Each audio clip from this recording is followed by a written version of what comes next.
بسم اللہ الرحمن الرحیم۔ بہت اہم انفارمیشن ہے کہ شام کی کنجی اب ترکیہ کے ہاتھ میں ہے،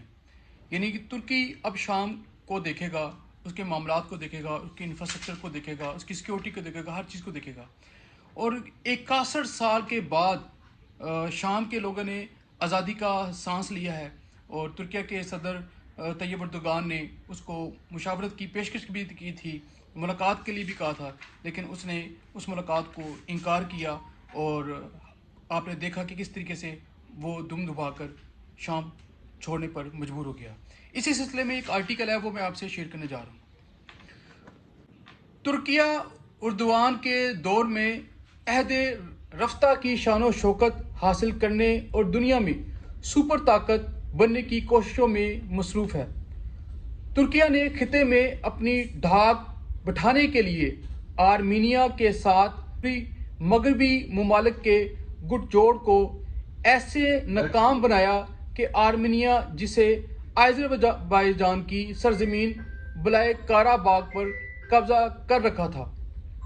بڑی خاموشی اور اسٹریٹجی سے اپنے ڈرونز اور فوجی قوت سے اسے آرمینیا کے قبضے سے نہ صرف آزاد کروایا، بلکہ اسے مجبور بھی کیا کہ وہ بالائے قاراباغ کو آذربائیجان کی سرزمین کے ایک حصے کے طور پر تسلیم کرے۔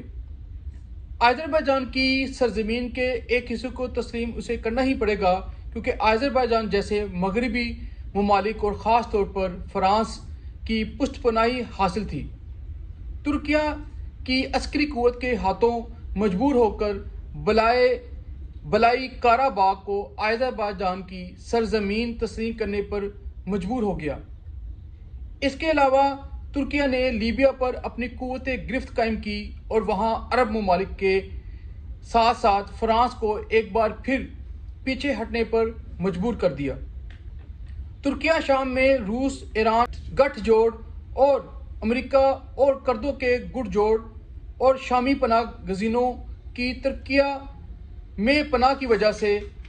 جن مشکلات میں گھرا ہوا تھا، وہاں سے بھی نکلنے میں نہ صرف کامیاب ہو گیا، بلکہ اس نے اپنے ہمسایہ ملک ایران اور روس کی شام پر مکمل گرفت کو نہ صرف ختم کیا، بلکہ سلطنت عثمانیہ کے بعد پہلی بار شام میں اپنے لیے راہ ہموار کر لی۔ ترکیہ نے اپنی فوجی قوت کے بل بوتے پر خطے میں سپر طاقت کے طور پر ابھر رہا ہے، اور خطے میں یک وقت متعدد قوتوں کا نہ صرف مقابلہ کرتا چلا آ رہا ہے، بلکہ ان تمام قوتوں کو شام میں پس قدمی پر بھی مجبور کر دیا ہے۔ ترکیہ نے صرف خطے میں بلکہ عالمی سطح پر اہم کردار ادا کیا ہے،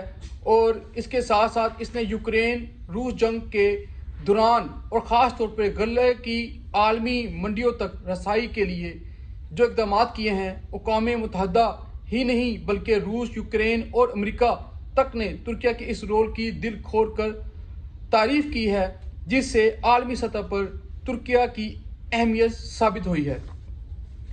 شام میں ترکیہ کا جارحانہ انداز اور غزہ پر اس کا مضبوط موقف مشرق وسطیٰ کی تشکیل نو کے اس عزائم کی عکاسی کرتا ہے۔ 27 نومبر کو شروع ہو کر 8 دسمبر کو برپا ہونے والے شام کے انقلاب میں ترکیہ کے کردار کے بارے میں امریکہ کے نو منتخب صدر ٹرمپ نے ترکیہ اور صدر اردوغان کی ذہانت اور خطے میں ان کو حاصل بلند مقام اور گرفت کو سراہتے ہوئے کہا ہے کہ شام کی کنجی ترکیہ اور اردوغان کے ہاتھوں میں ہے، اور امریکہ ترکیہ کے ساتھ مل کر شام کے مسئلے کو لازمی طور پر حل کر لے گا، کیونکہ ترکیہ اس مسئلے کو حل کرنے کے فن سے بخوبی واقف ہے، اور خطے میں ترکیہ کے کردار کے بغیر امن ممکن ہی نہیں ہے۔ صدر اردوغان نے گزشتہ ہفتے ترکیہ کی قومی اسمبلی میں اپنی پارٹی کے گروپ اجلاس میں پہلی بار شام کے انقلاب پر اپنی خوشی کا اظہار سورۃ الفاتحہ پڑھ کر کیا۔ انہوں نے 61 سالہ بعد سے پارٹی کی اسد حکومت کے خاتمے پر رب کا شکر ادا کرتے ہوئے کہا کہ میں اپنی شامی بھائیوں کو دل کی گہرائیوں سے فتح کی مبارکباد پیش کرتا ہوں۔ انہوں نے کہا کہ حقیقت کہ 13 سالہ بغاوت کو 12 دنوں میں فتح کا تاج پہنایا گیا، جو بڑی کامیابی ہے۔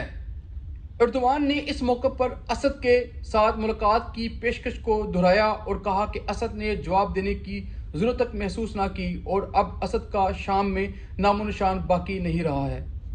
صدر اردوان نے علاقے میں دہشت گرد تنظیموں، جن میں ترکیہ کے خلاف برسر پیکار دہشت گرد تنظیموں، خاص طور پر دہشت گرد تنظیم PKK اور YPG پیش ہیں، کو وارننگ دیتے ہوئے کہا کہ علیحدگی پسند مجرم یا تو اپنے ہتھیاروں کو الوداع کہہ دیں یا اپنے ہتھیاروں کے ساتھ شامی سرزمین میں دفن کر دیے جائیں گے۔ اس سلسلے میں ترکیہ کے وزیر خارجہ حاکان فیدان نے امریکہ کے وزیر خارجہ انتونی بلنکن سے ٹیلی فونک پر چیت کرتے ہوئے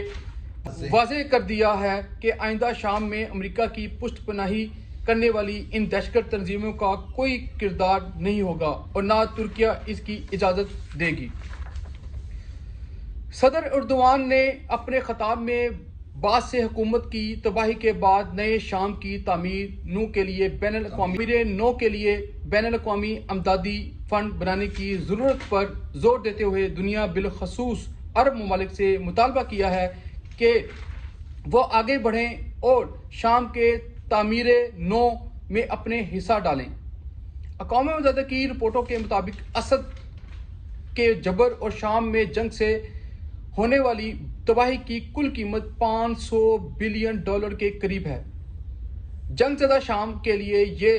ممکن ہی نہیں کہ وہ عالمی برادری کی حمایت کے بغیر اتنا بوجھ خود اٹھا سکے۔ صدر اردوان نے مزید کہا کہ جس طرح ہم نے اپنے شامی بھائیوں کو 13 سالہ تک تنہا نہیں چھوڑا، اسی طرح اب سے ہم اپنی تمام تر صلاحیتوں کے ساتھ ان کا مکمل ساتھ۔ صدر اردوان نے کہا جس طرح ہم نے اپنے شامی بھائیوں کو 13 سال تک تنہا نہیں چھوڑا، اسی طریقے سے ہم اپنے تمام صلاحیتوں کے ساتھ ان کا مکمل ساتھ دیں گے۔ انہوں نے شام کے نئے رہنما احمد الشر کا ذکر کرتے ہوئے کہا کہ انہوں نے ملک کو بڑے احسن طریقے سے منظم کیا اور ہم کسی کو زبردستی شام میں نہیں بھجوائیں گے۔ جو شامی باشندے ترکیہ میں رہ کر ترکیہ کی اقتصادی، علمی اور سائنسی تجارتی زندگی میں اپنا حصہ ڈال رہے ہیں، ہم وہ ترکیہ میں قیام کر سکتے ہیں۔ جی، یہ آپ نے آج کا آرٹیکل دیکھا جس کے اندر نہ صرف امریکہ کے جو صدر ہیں ڈونلڈ ٹرمپ، انہوں نے اپنا باقاعدہ طور پر تسلیم کیا کہ ترکیہ کے عوام، ترکیہ کی ایڈمنسٹریشن، ترکیہ کی جو سپرویژن میں جو ان کے جو صدر ہیں طیب اردوغان کی قیادت کے اندر جس طریقے سے شام کے اوپر انہوں نے کنٹرول کیا اور شام کو آزادی کرانے میں اپنا کردار ادا کیا، اب جو بھی فیصلہ ہوگا ترکیہ کا وہ اب صدر اردوان ہی کریں گے، اور یہ پاکستانیوں کے لیے بلکہ تمام امت محمدیہ کے لیے ایک بڑی خوشخبری ہے کہ شام اب آزاد ہو گیا اور وہاں کے جو مسلمان ہیں وہ احسن طریقے سے اپنی زندگی کو گزارنے میں اپنا کردار ادا کریں گے، اور اس کے انفراسٹرکچر میں، اس کی تعلیم میں، اس کی صحت میں اپنی تمام صلاحیتوں کو بروئے کار لاتے ہوئے شام کو دوبارہ اسلام کا گڑھا بنائیں گے۔